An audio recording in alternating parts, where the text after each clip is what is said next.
Tudo da Canção Nova em um só lugar. Canção Nova Play. Olá, uma ótima tarde a você que nos acompanha pela TV Canção Nova. Que alegria poder chegar até a sua casa, até o seu coração, com o programa Trocando Ideias, que acontece toda terça-feira ao vivo, aqui da Canção Nova de Cachoeira Paulista. Mas um bom dia, uma boa tarde, uma boa noite para você que nos acompanha nas reprises que temos aí espalhados dentro da nossa grade de programação.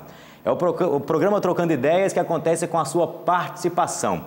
Nós só podemos estar aqui e trocar ideias porque você quer também trocar ideias conosco. Você pode interagir com este programa através do facebook.com/trocandoideias ou através do nosso e-mail trocandoideias@cançãonova.com. Seja muito bem-vindo à programação da TV Canção Nova. Essa TV Canção Nova que tem por missão espalhar o Evangelho de nosso Senhor Jesus Cristo ao coração de pessoas do Brasil e do mundo. Proclamar essa boa nova do ressuscitado que está entre nós. E através do programa Trocando Ideias, nós temos essa linda oportunidade, essa linda iniciativa de trocar essa ideia a partir do Evangelho de nosso Senhor Jesus Cristo. O programa de hoje não acontece somente comigo, que estou aqui pela primeira vez. Já quero agradecer o convite da direção do programa, que me fez esse convite para estar aqui hoje, participando com você ativamente neste dia, mas acontece também com a presença de pessoas muito especiais. Primeiramente ao meu coração e acredito que ao seu coração também. Celiane, bem-vinda! Que chique. Muito obrigada, eu agradeço do meu coração para o seu e do meu para você que nos acompanha em casa. Com alegria a gente vai trocando ideias. Trocando ideias no linguajar popular, trocando aquela figurinha, né, Celiane? Sim, senhor. Vamos lá, gastar a cabeça. Tá certo. Professor, bem-vindo. Vamos aí, Marcelão, para mais um Trocando Ideias. Mais um Trocando Ideias, que seja mais um ou talvez o único Trocando Ideias, talvez no coração da vida de milhares de pessoas, promovendo essa evangelização. Não é isso, professor? O Espírito Santo não desce duas vezes no mesmo lugar, do mesmo jeito. Então, toda terça-feira ele está aqui como se fosse ele desce único. Aqui de um jeito diferente. É isso mesmo. Repetindo que você pode participar conosco pelo facebook.com/trocando ideias e pelo nosso e-mail trocandoideias@cançãonova.com. Não se esqueça, o nosso programa acontece com a sua participação. E se você quer participar conosco também, através daquele método antigo, mas que também é sempre novo, enviando aquela cartinha, né, que nunca sai de moda, né, gente? É o método antigo, mas que também é sempre novo. Escreva para nós, Caixa Programa Trocando Ideias, Caixa Postal 57, CEP 12.630, Cachoeira Paulista, São Paulo, que através da sua cartinha nós estaremos buscando também responder você diante daquilo que são as suas dúvidas, aquilo que você traz aí no seu coração. Trazendo aqui para você uma informação sobre a nossa digitalização da TV Canção Nova. Você já pode receber aí na sua casa o sinal aberto de forma digital da TV Canção Nova. Você que já tem uma televisão com conversor aí embutido, você precisa fazer uma busca automática por canais para que você possa estar recebendo o sinal da TV Canção Nova com mais qualidade de som, mais qualidade de imagem aí na sua televisão. Você que não tem um televisor com conversor embutido, você pode adquirir um conversor, instalar, é muito prático, é muito rápido, é muito fácil e a partir dessa instalação fazer também essa busca automática de canais para que você possa receber essa evangelização com mais qualidade. É claro que a maquiagem também ajuda, né, gente? Né? A maquiagem acaba dando um gostinho mais bonito para nós, né, professor? Através da digitalização, né? Um abraço a todas as pessoas que colaboram também com o programa Trocando Ideias naquilo que é a nossa parte operacional e técnica. Não somente nós que estamos aqui, mas todo um corpo técnico operacional que permite, através desse sistema, levar até você esse lindo programa da nossa programação aqui da TV Canção Nova. Vamos lá? Vamos dar o pontapé inicial. Primeira pergunta que eu tenho aqui é para o professor Felipe Aquino, é do Sérgio Menezes, aqui da cidade de Virgínia, aqui no sul de Minas Gerais. Professor, o Sérgio pergunta, por que não podemos comungar estando em pecado? Ô Sérgio, é uma questão de coerência. Pecado significa o quê? O pecado significa o pecado mortal, pecado grave. Por que a gente chama de pecado mortal? Porque ele mata a graça de Deus em nós. O que é matar a graça de Deus? É não ter a comunhão com Deus. É dogma de fé que quem está em estado de graça, ou seja, não tem pecado grave, nós somos morada de Deus. Pai, Filho e Espírito Santo. Templo da Santíssima Trindade. O pecado mortal faz o quê? Deus não está mais na nossa alma. Então não tem coerência, não é coerente eu receber o corpo de Cristo se eu estou brigado com Cristo por causa do pecado. É uma coisa lógica. Por isso que existe a confissão, para a pessoa se reconciliar com Deus, se reconciliar com a igreja também, porque o pecado fere a igreja. Por isso que a gente confessa com o ministro da igreja. O pecado fere a igreja. O catecismo da igreja, no parágrafo 1488, diz assim: não tem nada pior para o pecador, para a igreja e para o mundo do que o pecado. Então aí a pessoa deve se reconciliar com Deus, até consigo mesmo, né? Com a igreja, e aí então está em condições de, né, voltar à comunhão com Deus. A gente sempre ouve, professor, algumas pessoas dizendo, não sei se eu posso utilizar esse termo até com uma certa cultura popular, é um pecadinho, é um pecadão. Até aproveitando essa pergunta aqui do Sérgio, pecado é pecado. É claro, existe, sabe, a igreja ela sempre olha o pecado com duas visões, objetiva e subjetiva. Você sabe que em toda falta existem as agravantes e as atenuantes. Roubar é pecado, pecado quanto mandamento. Mas peraí, você roubou uma canetinha ou você roubou milhões aí? Entendeu? Agravantes e atenuantes. Você roubou sozinho ou você fez um conluio com outras pessoas para assaltar um banco? Quer dizer, há agravantes e atenuantes. Então, isso é o lado pastoral da questão. Tem um lado doutrinário, mas tem um lado pastoral que tem que ser analisado caso a caso, né? Agora, o que a igreja diz que é um pecado grave? É um pecado que fere principalmente os 10 mandamentos, mas com uma matéria grave. Quer dizer, não é roubar uma canetinha que é um pecado grave, é um pecado. Você pegou algo que não é seu. Mas como o prejuízo para o outro foi pequeno, a culpa também é aliviada. Mas se você rouba aí um valor que prejudica o outro, aí, entendeu como é que é? Pecado pode. Mesma coisa, uma ofensa. Eu posso te ofender de maneira leve, eu posso te ofender de maneira grave. Entendeu? Aí o que vai ditar se é um pecado grave ou se é um pecado venial é exatamente o objeto, as circunstâncias, né, e o conteúdo da falta. E a confissão vem praticamente nos lavar. Aí a pessoa pergunta, mas eu não sei se o meu pecado é grave ou não. Confessa tudo. Quando você vai varrer uma sala, você faz pela metade. Você vai varrer uma sala, você não tira só o lixão, você tira o lixinho também, não é isso? Um pozinho. Não é? Então, entrega tudo. Tem que varrer debaixo do tapete, debaixo do sofá, né, gente? Senhor. E outra coisa, Santo Agostinho fala, não fecha os olhos para o pecado pequeno, não. Porque ele fala assim como uma gota de chuva não é nada, mas uma multidão de gotas faz uma inundação. Não é? Então, uma multidão de pecados pequenos leva ao pecado grave. O relacionamento conjugal também precisa ser assim, né, Celiane? Sempre assim. Sempre essa busca do estado de graça. Sempre assim. A gente só é melhorado quando a gente está em estado de graça, né? A gente precisa entender que a gente precisa da graça de Deus para ultrapassar os nossos limites, a nossa humanidade. Então, se a gente busca estar se confessando, rezando, isso tudo faz a gente melhorar, não é? A gente fica melhorado. Remédios contra o pecado, que a isso gente aí. chama, né? Jejum, esmola e oração. A sabedoria da igreja ajuda a gente, né, Cília, nessas horas. Muito, muito. A gente cresce ou não dependendo da nossa vontade, do nosso desejo de busca de santidade. Não é? No fundo, Marcelo, por que o Cristo instituiu a igreja? Para tirar o pecado do mundo. Ele é o Cordeiro de Deus que tira o pecado do mundo. João 1,29, né? E ele instituiu a igreja para quê? Para continuar a obra dele. A igreja é o corpo místico dele. Então, ele veio para tirar o pecado e a igreja veio para tirar o pecado. Por isso que o Papa João Paulo II dizia que a igreja existe para a nossa santificação. Bonito, né? Bonito. Essa sabedoria da nossa igreja, né? Que nos orienta dia após dia. Eu fiz questão de puxar aqui para a Celiane, trazendo também essa questão de pecado relacionado ao relacionamento conjugal, né, usando essa redundância da palavra, porque a próxima pergunta é para você aqui, Celiane. É o Leandro, de São João de Meriti, no Rio de Janeiro. Bom dia, me chamo Leandro, sou de São João de Meriti, no Rio de Janeiro. Gostaria de um conselho. Sou casado há 4 anos no civil. e minha esposa e eu temos vontade de casar na igreja. Mas até agora, neste período do casamento que estamos juntos, já tivemos várias conversas sobre a sua insegurança sobre a minha pessoa.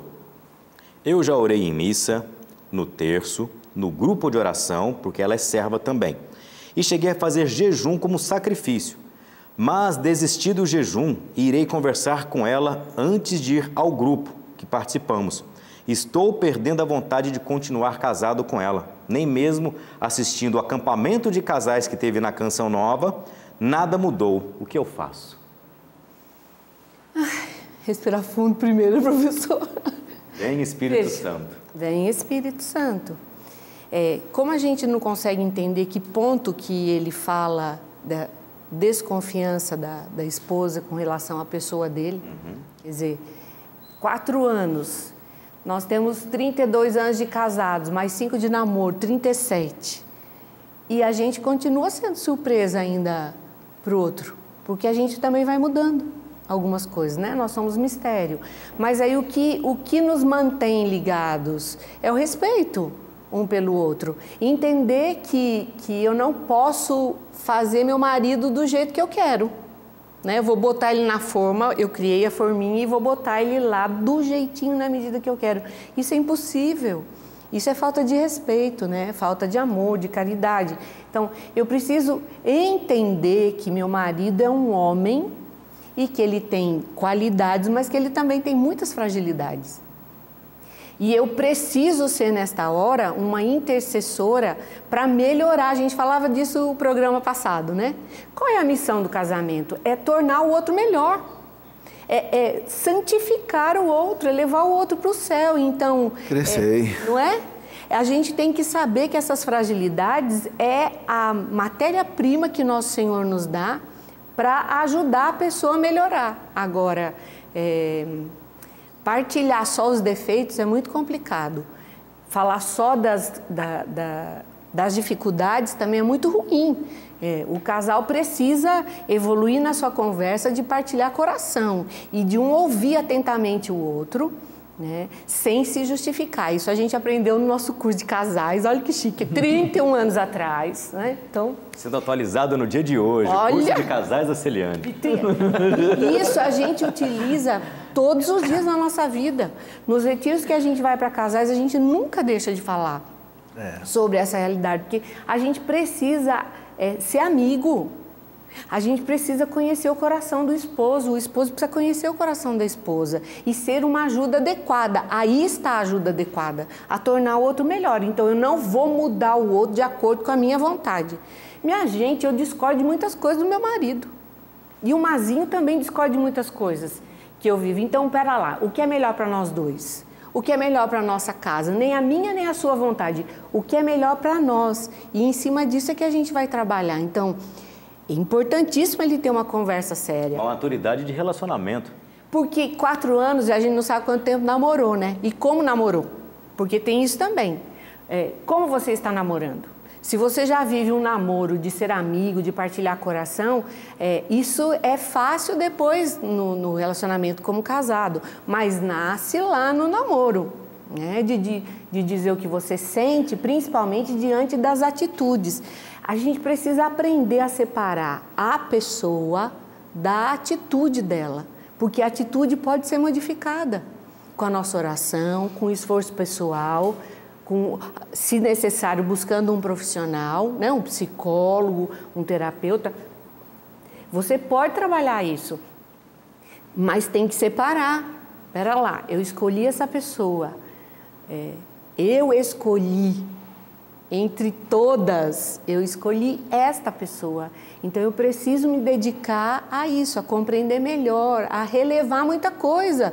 Porque tem defeitos na vida da gente que não vão passar e não vão ser modificados. A gente vai nascer e morrer com esse bichinho. E a esposa vai ter que aprender a passar por cima disso. Como também o marido a passar por cima disso. Um exemplo bem claro, Mazinho... família dele, bem difícil de chegar no horário. É o jeitão deles.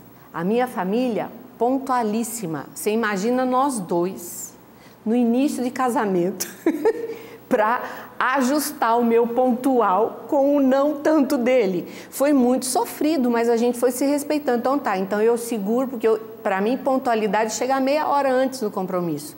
Mazinha era chegar 8h10, se era 8. Então, vamos puxar.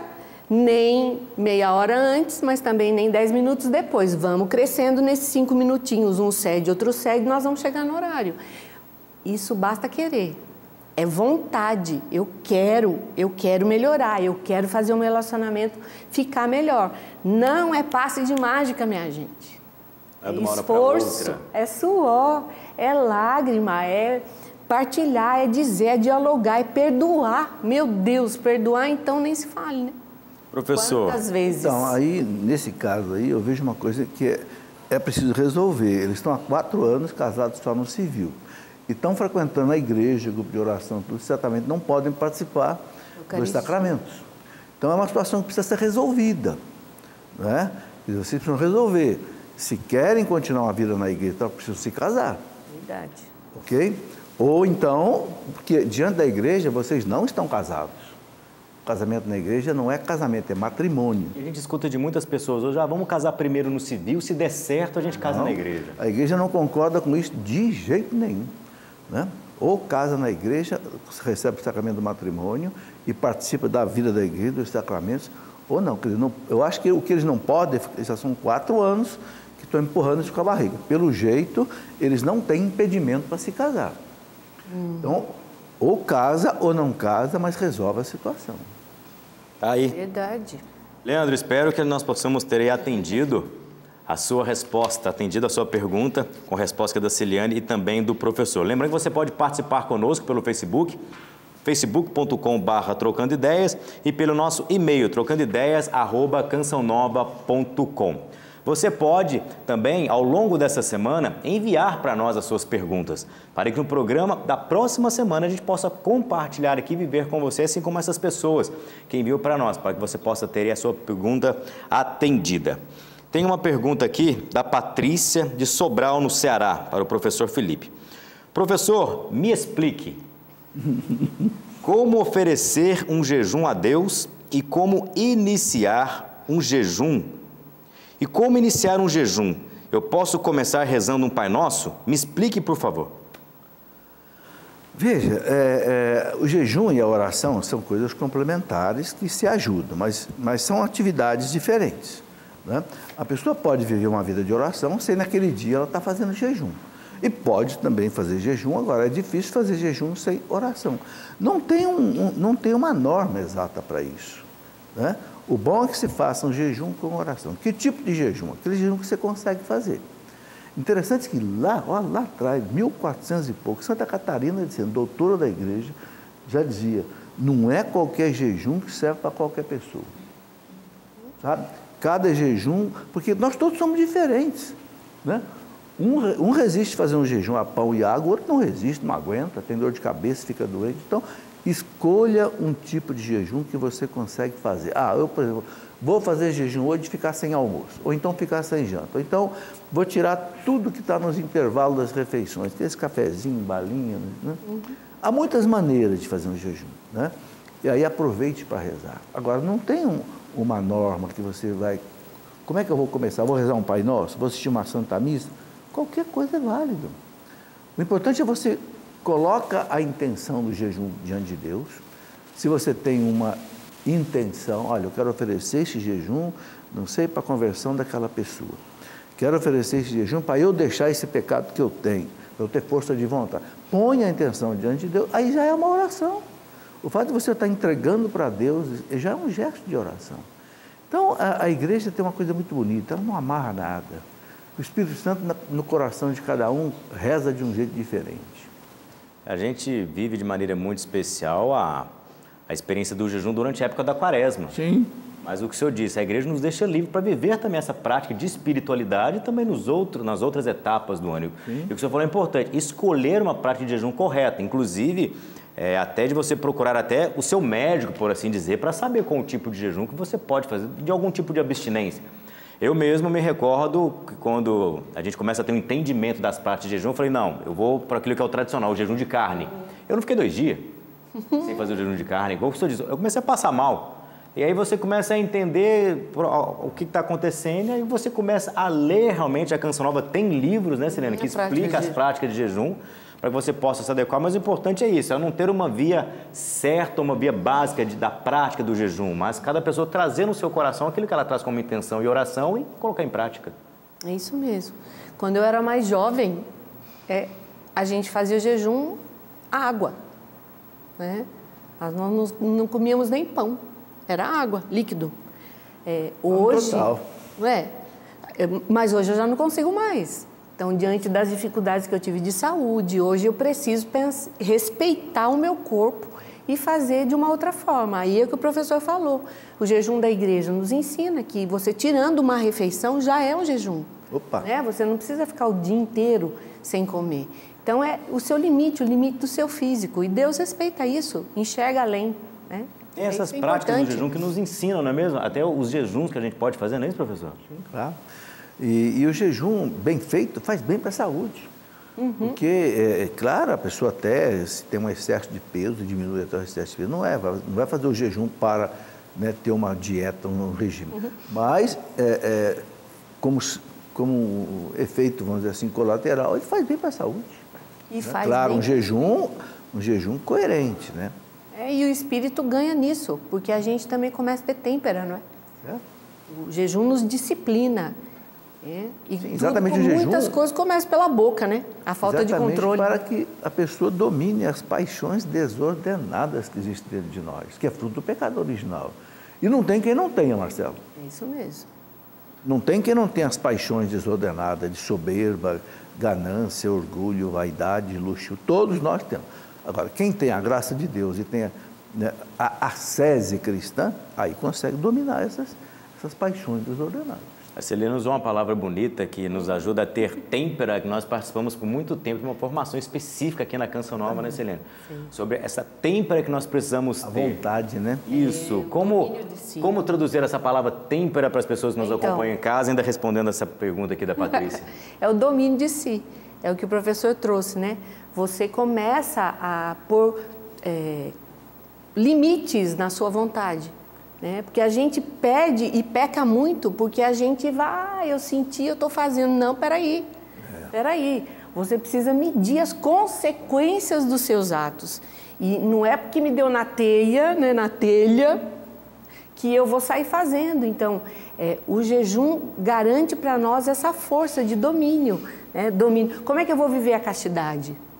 Se o mundo hoje, do jeito que está, me empurrando para ter uma vida...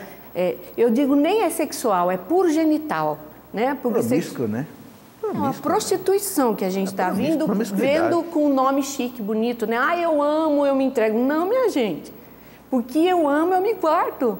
Porque eu amo, eu me domino, né? E me preservo. Eu não sou um genital, eu sou muito mais do que isso. E o jejum nos ajuda, a partir da boca, a ter esse domínio. Começa por ali, peraí.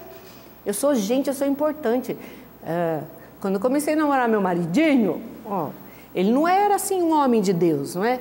E já que ele chegou querendo viver comigo, que ele vivia com outras meninas, e eu, pera ali, aqui não, menino. Eu já estava gostando dele, já estava de olho no mazinho, né? Mas pera aí, aqui é um território santo. Para você entrar aqui nesse meu espaço, você vai ter que limpar o seu pezinho. Né? Vai ter que viver de uma forma diferente. E isso fez o Mazinho acordar para as coisas de Deus e perceber, opa, encontrei uma pessoa diferente. E é o autodomínio. Né? Porque é o que o professor falou, em nós está tudo funciona. E se a gente se entregar, a gente faz muita besteira. E é a graça de Deus e esse autodomínio que nos garante a busca de santidade. E é interessante de colocar o seguinte, que o autodomínio é um fruto do Espírito Santo. Está lá em Gálatas 5:25, né? Amor, paz, alegria, bondade, mansidão, continência. O que é a continência? É autocontrole, autodomínio. Então, a gente também sozinho, só pela natureza, não consegue, não.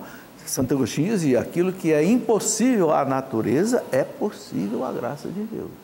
Tem que ter o socorro da graça de Deus para a gente conseguir viver essas coisas. Porque Sabe, uma coisa que precisa as pessoas entenderem também.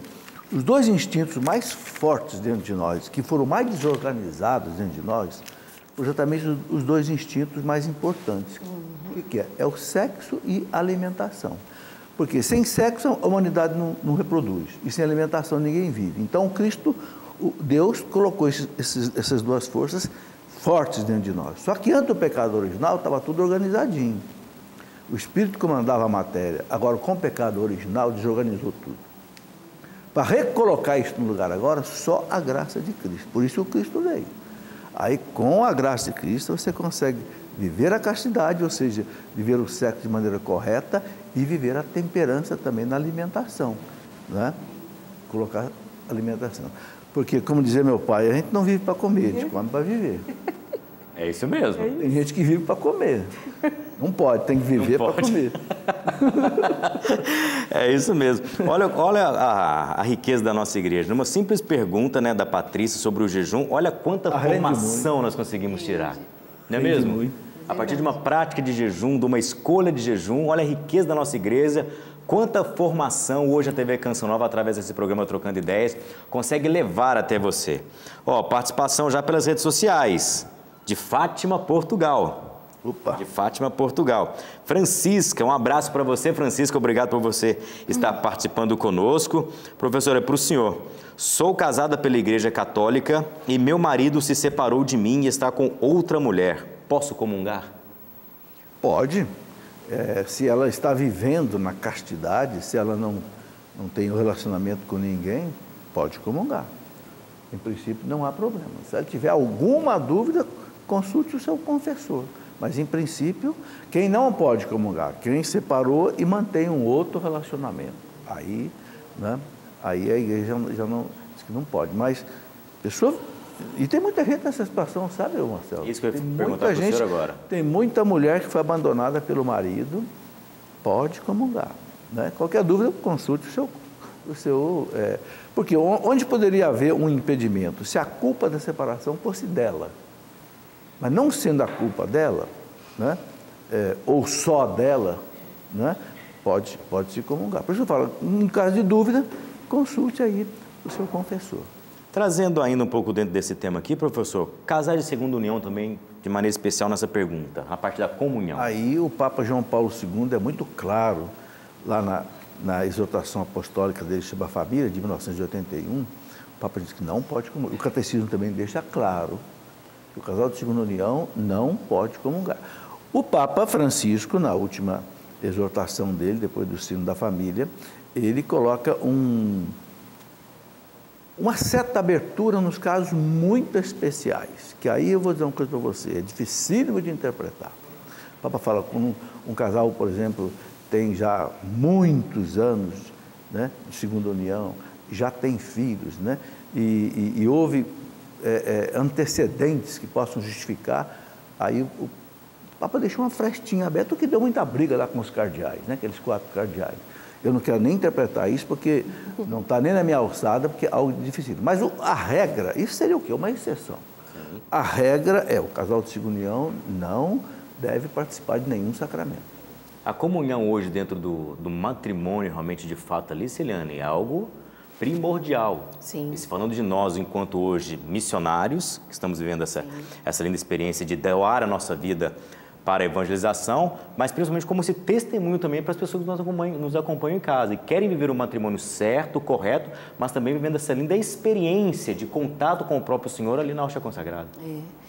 Como o professor disse, a gente não consegue nada sozinho, minha gente.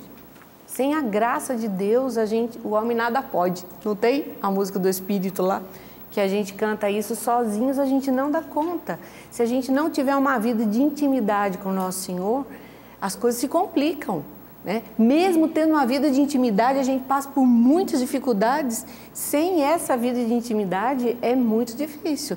É o momento da gente recuperar. Na Canção Nova, o Monsenhor fala isso para a gente, né? É o nosso tempo forte, é o momento mais importante do nosso dia, é a Eucaristia.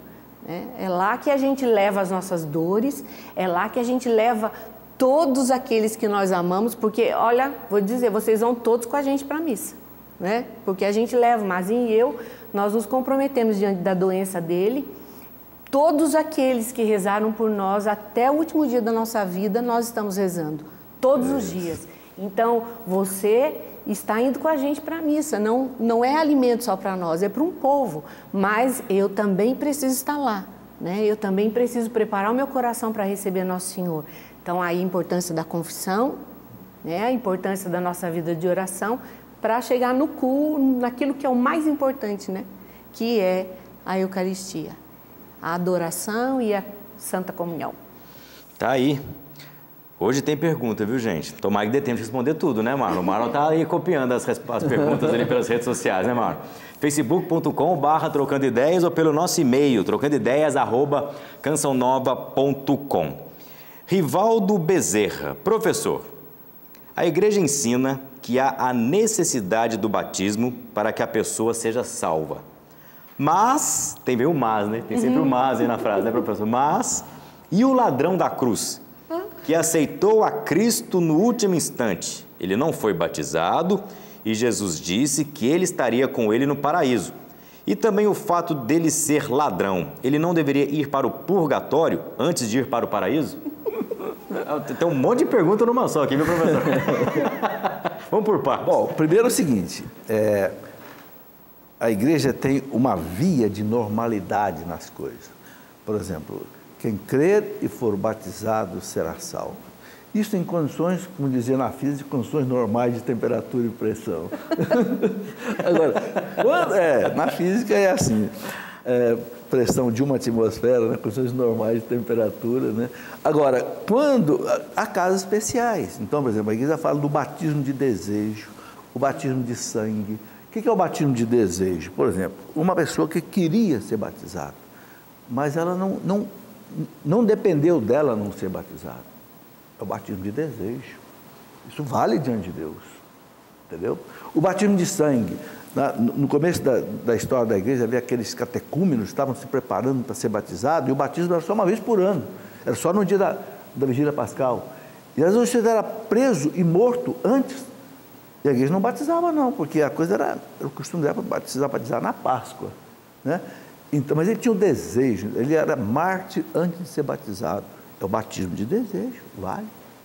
Uma criança que morre sem batismo, o que a criança diz? Vai para o inferno? Não, o catecismo fala claro. Jesus falou, deixai vir a mim as criancinhas. Como é que agora? Então, a igreja inclusive manda a gente rezar pelas crianças que morreram sem batismo. Fazer até as exéquias. Por quê? Porque esta criança, na plenitude da vida dela, ela terá diante de Deus, ensina o catecismo, a oportunidade de optar.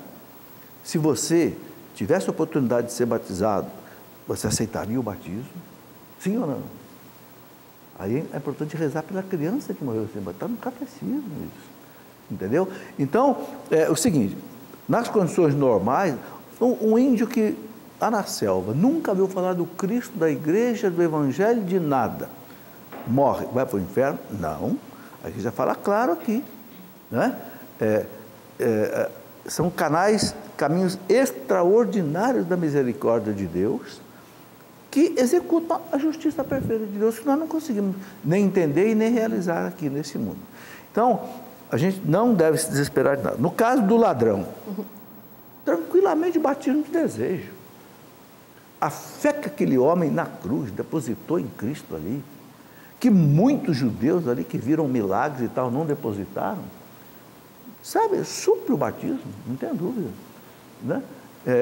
Assim como na Eucaristia, por exemplo, aqueles que não podem receber a Eucaristia têm a Eucaristia de intenção, né? A comunhão espiritual, que se a pessoa age pela fé, claro, não é o mesmo efeito, né, do sacramento, mas tem um efeito de graça na vida da pessoa, sabe? Então, Deus é assim, Deus não é fechado 100% nas coisas, né? Existe uma frase aqui no catecismo muito interessante: fora da igreja não há salvação. A frase dos santos doutores, está aqui, né? Na igreja. Aí o catecismo explica, então, quem é que não, quem não está na igreja está perdido? Não. Aquele que conheceu a igreja, sabe que a igreja é necessária para a salvação, teve todas as chances de evangelização e rejeita a igreja, esse pode estar jogando fora a salvação. Mas aquele que não teve oportunidade de conhecer a igreja, nem Cristo, no Evangelho, pode se salvar? Pode, se ele viveu de acordo com a sua consciência. Porque a consciência é a lei de Deus no coração da pessoa. Não precisa ser cristão para saber que não pode matar, não pode roubar a mulher do outro. Não precisa ser cristão. O pagão também tem essa luz ali na consciência dele. Verdade. Falando disso, eu me lembrei da parábola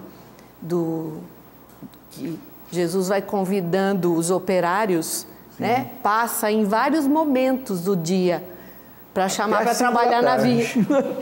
Até a última hora. Olhando essa parábola, eu sempre lembro disso. Jesus pode salvar quem ele quiser. Tanto que o pagamento é o mesmo. O cara que trabalhou o dia inteiro vai lá reclamar. Mas peraí, esse aqui trabalhou 5 minutinhos e está ganhando o mesmo que eu estou ganhando, né? Que eu trabalhei o dia inteiro. E Nosso Senhor respondeu, eu não posso ser bom? Ele não falou que as prostitutas vão entrar no reino de Deus na frente de vocês, doutores da lei, que conhecem tudo? A misericórdia é maior. A misericórdia de Deus, ela é insondável. É por isso uma coisa interessante, né?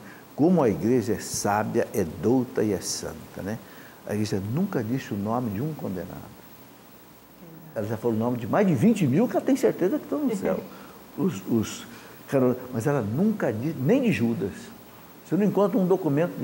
Há indícios que Judas se perdeu, porque o próprio Jesus fala o filho da perdição. Mas a igreja não escreveu nenhum documento dela, Judas está no inferno. Ninguém. Porque a igreja sabe que a misericórdia de Deus é insondável. Por isso é bonito, sabe, Marcelo? Porque isso dá esperança para todos nós. Tem gente que fala, um parente meu morreu, suicidou, vai para o inferno. Não, vamos rezar por essa pessoa. Quais foram os motivos que levaram ela ao suicídio? O catecismo fala claro. Às vezes um estado de depressão terrível pode minimizar muito a culpa. Então, na misericórdia de Deus, só Ele é que... Por isso Jesus fala, não julgueis para não ser julgado. Porque ninguém tem condição de fazer a justiça perfeita. Tá aí, respondendo aqui ao Rivaldo Bezerra. Celiane, para você essa aqui, Celiane. Sim, senhor. Essa pergunta aqui, ela lembra muito um pouco da nossa vida missionária. Eu acho que você vai entender por quê. É a Andréia Vitória. Boa tarde. Sempre rezo o terço no ônibus pela manhã quando vou trabalhar, mas não tenho tempo de completar os 5 mistérios. Faço errado em parar o terço pela metade? Por que eu disse que lembra um pouco da nossa vida missionária? Porque aqui a gente vive o quê? As 5 pedrinhas, oração do rosário. E nem sempre dá tempo. Ontem mesmo à noite, a Luzia, até no momento nosso aqui de vida fraterna, aqui de formação, ela colocou que é uma luta conseguir terminar o rosário. Sim. E aí, o que a gente responde para a Andréia? Então, em casa a gente vai...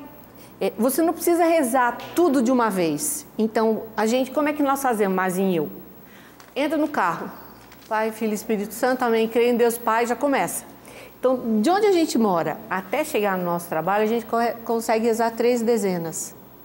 Quando a gente entra no carro para voltar, Pai, Filho e Espírito Santo, continua as outras 2 dezenas. E às vezes a gente não conseguiu rezar durante o dia, porque estamos com alguém no carro, nós não vamos parar para rezar.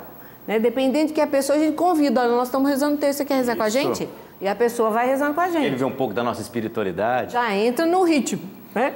Agora, tem algumas pessoas que não, às vezes você precisa dar atenção, não pode rezar. Então, antes de dormir, a gente termina o nosso terço. Mas acontece de dia a gente não conseguir. Então, eu não sei se eu estou errado, professor, agora nos corrija. Não é? Porque a gente... O pecado deu é não tudo, rezar nada. É verdade. Nós demos tudo que nós podíamos naquele dia. E dentro da Canção Nova a gente também já entendeu que quando alguém nos solicita, o atender a pessoa, às vezes é muito mais importante naquele momento, dependendo do que a situação da pessoa, do que se a gente estivesse na nossa adoração. Porque eu estou ouvindo a Cristo, necessitado naquela hora. Então isso também tem um grande valor. Agora, eu não posso me acomodar, falar, eu não vou conseguir rezar mesmo. Então, se eu rezava 3, agora eu vou desanimando, não rezo nada, né? Não rezo dezena nenhuma. Mas toda a oração tem valor. Claro que, se completar, muito melhor. Muito melhor. Mas, se você está rezando com amor, se você está inteira nesse momento de oração, Deus está vendo isso, a intenção do seu coração, e isso vale, minha gente, né? tudo vale. Graças a Deus. Olha, inclusive, sabe, Celina, eu queria colocar aqui uma observação que as pessoas fazem alguma confusão. Quando a igreja fala para a gente rezar o rosário, não quer dizer que tem que rezar os 4 terços, não. Porque a igreja chama o terço de rosário. Isso mesmo. O que é o terço? É uma porção de rosas, são 50 rosas. O terço forma um rosário. Agora, claro que quando se fala oficialmente de rosário, você está se referindo aos 4 terços. São poucas pessoas que têm condição de rezar 4 terços durante o dia. Eu não consigo. Mas por quê? Porque eu gosto de rezar outras coisas. Eu gosto de rezar o ofício da Imaculada, eu gosto de rezar a coroa de Nossa Senhora, eu gosto de rezar o terço de São José, o terço da Misericórdia. Pô, tá rezando, o pecado é não rezar nada. Isso mesmo. Entendeu? Estar em comunhão com Deus, conversando com Deus, você está fazendo a vontade de Deus. Se o rosário com 3 terços era um pouco mais complicado, aí São João Paulo II colocou mais um. Mas eu vejo que o próprio Papa João Paulo II não obriga. É verdade. Ele fala o seguinte: vamos rezar segunda-feira, mistério gozoso, terça-feira, doloroso, quarta-feira, glorioso. Aí, quinta-feira, deslocou o gozoso e colocou o vida pública, né? Jogou o gozoso lá para o sábado. O próprio Papa fala: quem tem que rezar 1 terço por dia? Agora, claro, se a pessoa tem tempo de rezar os 4 terços, maravilha. E a muita mãe? gente doente, empregado, aposentado, que tem tempo igual, maravilha. Mas realmente, quem trabalha aí 8 horas por dia, com família, com criança, não é fácil. Não é fácil, né? Não é fácil mesmo. Você estava dizendo que sua mãe, né, Celina, reza? Minha mãe reza mais de 4 por dia. Hoje a realidade dela permite. Então, permite, né? 78 anos, com algumas dificuldades físicas, aí para isso também cair no coração que uma mulher ativa, para entender que hoje ela não é capaz até de varrer uma casa. Mãe, eu comecei a falar para ela: mãe, reze, interceda pelo mundo, interceda pela igreja, reze. E ela reza mais de 4 terços por dia. Hoje ela disse para mim, esses reza dias, por muita gente que não reza. Exatamente. Reza e depois que ela reza... Minha avó é assim. Depois que ela reza pela família inteira. Reza pelos que não rezam. Mãe da minha mãe. Reza pela família Espalha inteira. a Ave Isso é uma Maria. beleza. Vai espalhando a Ave Maria para o mundo inteiro e ela cria lá umas jaculatórias, que daí ela reza por nós nominalmente. Então, reza por mim, reza pelos meus irmãos, reza pelos genros, reza pelos netos. Ela vai rezando nominalmente. Tá certo. Então, eu falei para a mãe: hoje Uma Ave Maria para cada um. Hoje a sua intercessão é o seu trabalho. Reze, porque às vezes a gente não consegue e a senhora vai estar distribuindo a Ave Maria para o mundo inteiro. É um exemplo maravilhoso. Eu gosto sempre de citar esse exemplo, porque isso aí é um norte magnético para a vida da gente. Na fase terrível do comunismo, ali na Tchecoslováquia, teve um cardeal que ficou preso 20 anos. O nome dele era Tomaszek, Franciszek Tomaszek. Dá todo mundo com EC, né? Ficou 20 anos preso. Cardeal da Polônia. O regime comunista era terrível contra a igreja, né? Quando ele foi solto, um jornalista perguntou para ele: cardeal, o senhor é um príncipe da igreja, o senhor não se sentiu arrasado, inutilizado, 20 anos preso? Ele disse: não, meu filho. Quem trabalha pela igreja faz muito. Quem reza faz mais ainda. E quem sofre faz tudo. Foi o que eu pude fazer. Você quer mais? Sabedoria. Quem trabalha faz muito, quem reza faz mais ainda. Aí, portanto, dos Carmelos, né? Das enclausuradas, que hoje está crescendo muito, graças a Deus, né? E quem sofre também ofereceu o sofrimento a Deus. Não só a oração, mas o sofrimento. Olha, como é que o Cristo salvou o mundo? Trabalhando, rezando e sofrendo. Tem que pensar bem, Marcelo, como é que o Cristo salvou o mundo? Com essas 3 coisas. Trabalhou o dia inteiro e à noite rezava. Não tinha tempo de rezar de dia, rezava de noite. E o dia ele estava pregando e curando, à noite rezava, né? E depois, como é que termina a vida dele? Na cruz. Lavando a humanidade com o sangue dele. Nós temos que seguir esse caminho também, né? Claro, mutatis mutandis, né? Na medida, mudando o que deve ser mudado, né? Tá certo. André Vitória está aí, ó, que a gente possa ter respondido aí a sua pergunta. Quero só trazer aqui uma promoção do nosso Davi para essa semana, que vai até o dia 22, que é a nossa semana Blue Week. Chique, né? Semana azul. Um abraço para o Fábio, para todos o Davi, departamento de audiovisuais, sempre pensando na evangelização através dos nossos produtos. Ó, uma semana de ofertas incríveis em nossa loja para você aproveitar. Produtos com até 50% de desconto. loja.cançãonova.com ou pelo 12 3186 2600. Tem aqui algumas sugestões de produtos, está aqui, ó. Novo livro do Padre Anderson Marçal, Aprender a Escolher, Ensinamentos de Pai para Filho. Tem um livro que o professor está vendo ali, professor? Respostas simples para perguntas difíceis. Tá aí, bem sugestivo. E tem também Mário Marcelo. Essa coletânea aqui de pregações do Juninho Casimiro, Padre Adriano Zondoná e Adriana Arides, perdão, é Canções e Orações, A Cura da Alma Feminina, lançamento aqui da Canção Nova. Você pode aproveitar, portanto, a semana Blue Week, 12 38 86 2600 ou pelo loja.cançãonova.com. O Marlon, produtor, está me mostrando aqui na ficha 4, Marlon. Tem uma pergunta específica, que é isso, Marlon? Pergunta 4, ficha 4, pergunta 10. Vamos lá, da Grace Albuquerque. Boa tarde a todos. Boa tarde, Grace. Deus te abençoe. Professor Felipe Aquino, eu gostaria de saber quando e como surgiu o ensinamento sobre os santos da igreja. Olha, santo da igreja nós temos desde o primeiro século, né? Santo é aquele que está no céu, né? Então, os primeiros santos que a igreja já considerou foram logo após a morte de Cristo, Santo Estevão, primeiro mártir da igreja. Depois tivemos São Tiago Maior, foi morto pelo Herodes, né? Perseguidor dos cristãos no primeiro século. E sabe, então, o conceito de santo a gente já encontra lá no Antigo Testamento, né? E naturalmente, após a morte de Cristo, agora, a canonização oficialmente, ela começou por volta do ano 1000, né? Até o ano 1000, como é que era declarado um santo? Quando o povo aclamava alguém santo, que nem o povo fez com o Papa João Paulo. Justamente. Santo súbito, né? Em italiano, santo já, né? Quando acontecia isso, até o ano 1000, e o bispo fazia uma análise e aprovava, pronto, era considerado santo. E tem erro nisso? Não tem. A igreja considera que não tem erro nisso. A assistência do Espírito Santo está ali na igreja. Agora, com o passar do tempo, com o crescimento da igreja, tudo, então a igreja passou a ter um processo de canonização que hoje é exigentíssimo. Passa por pelo menos 4 etapas, né?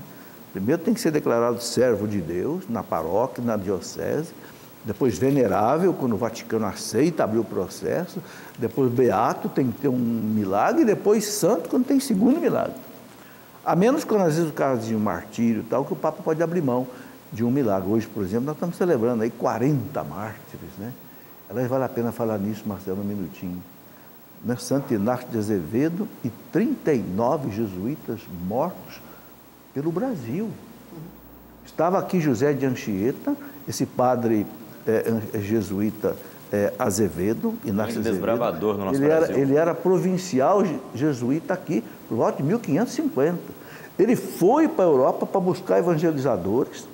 Quando ele voltava, ele foi abordado por um navio pirata calvinista, protestante, né? Que matou os 40 em pleno mar. Hoje, a festa de hoje, são declarados, né, santos pela igreja. Aliás, hoje também, hoje é um dia maravilhoso. A igreja celebra também aquele martírio das carmelitas. 16 carmelitas que na Revolução Francesa foram decapitadas pelo crime de serem católicas na Revolução Francesa, né? Existe até um livro maravilhoso chamado A Última ao Cadafalso. O que é isso? O cadafalso é a guilhotina, né? Por que a última ao cadafalso? É porque, tem esse livro aqui na Canção Nova, porque uma madre superiora ficou ali ao lado da guilhotina, vendo cada uma das irmãs dela sendo mortas. E teve uma que falou assim: madre, a senhora me perdoe, eu não consegui ler toda a liturgia das horas hoje. Ela falou: não se preocupe, não, minha filha, nós vamos terminar de rezar lá no céu. Nossa Senhora. E aí a última a ser decapitada foi a Madre Superiora. Por isso, a última ao cadafalso. Escrito por uma jornalista doutorada alemã, Gertrude von Lefort.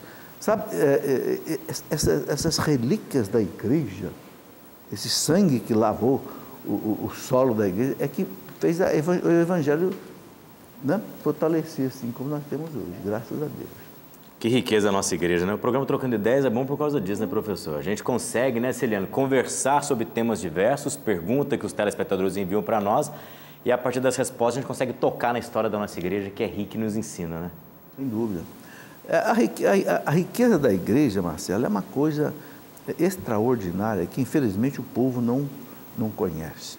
Eu, inclusive, sinto que um trabalho que eu sinto que há muito tempo Deus pede para mim é desenterrar essas riquezas todas e trazer em forma de livros, de palestras, entendeu? Até lives, né, pela internet, porque é uma riqueza extraordinária isso tudo. Ontem, por exemplo, Nossa Senhora do Carmo, né?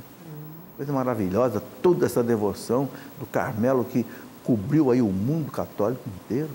Deus santos e mais santos, São João da Cruz, Santa Teresa d'Ávila, Santa Edith Stein, Santa Teresa de Los Andes. Um menino com 19 anos, santa, no Chile. Quantos santos hoje no altar da igreja, professor? Mais de 20 mil canonizados. Eu me recordo que a primeira vez que eu estava no programa do professor, programa à noite, o Escola da Fé, que o programa do professor falou, não, a igreja possui mais de 20 mil santos. Eu falei, o quê? Eu falei, mais de 20 mil Engraçado que esse dado santos. está num livro, né? Os Santos que Abalaram o Mundo, um livro maravilhoso. Uma história conta a vida de 5 santos, né? Ali o autor coloca esse dado muito interessante, mais de 20 mil. Agora, isso veja bem, hein? Esse livro foi escrito há mais de 40 anos, esse dado é de mais de 40 anos atrás. Você pode ter certeza que hoje já são mais de 21 mil, 22 mil. Toda hora tem santo canonizado pela igreja, né?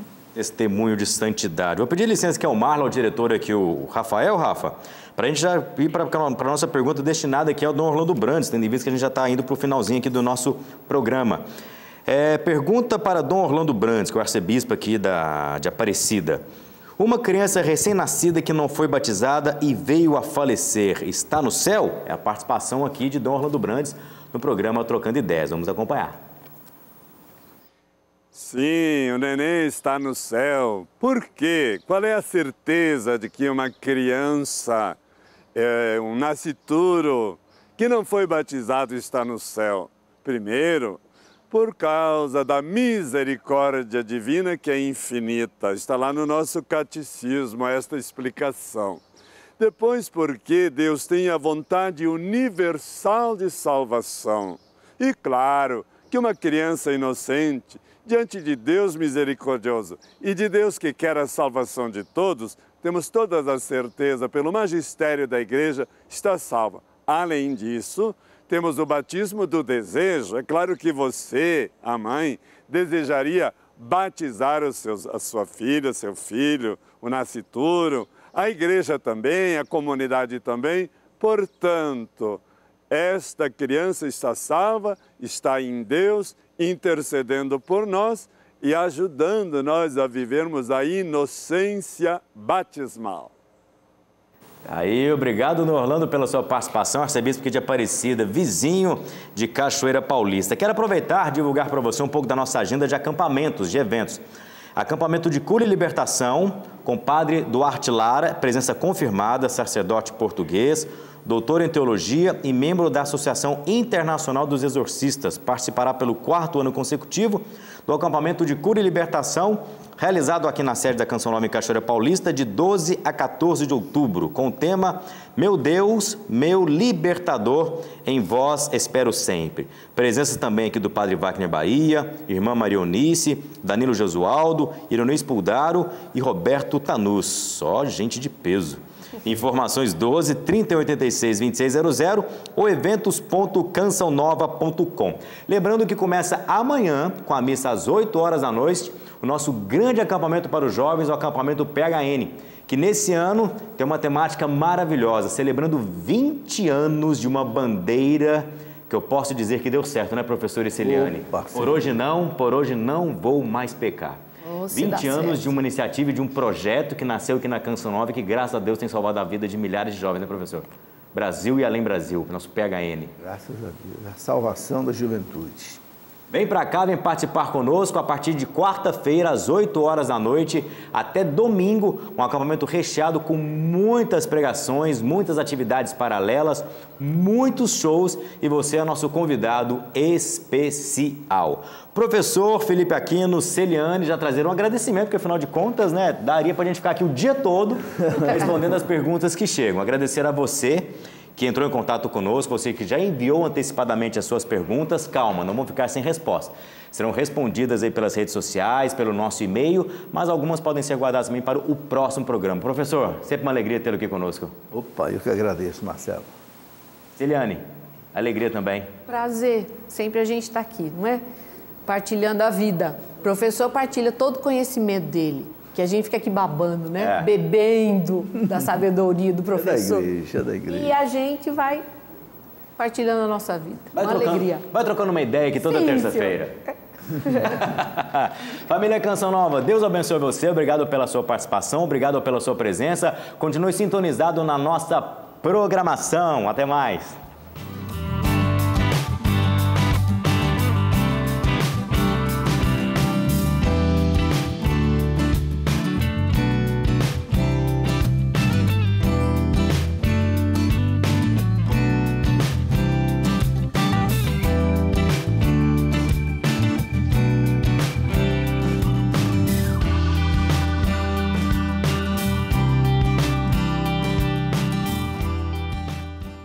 Tudo da Canção Nova em um só lugar. Canção Nova Play.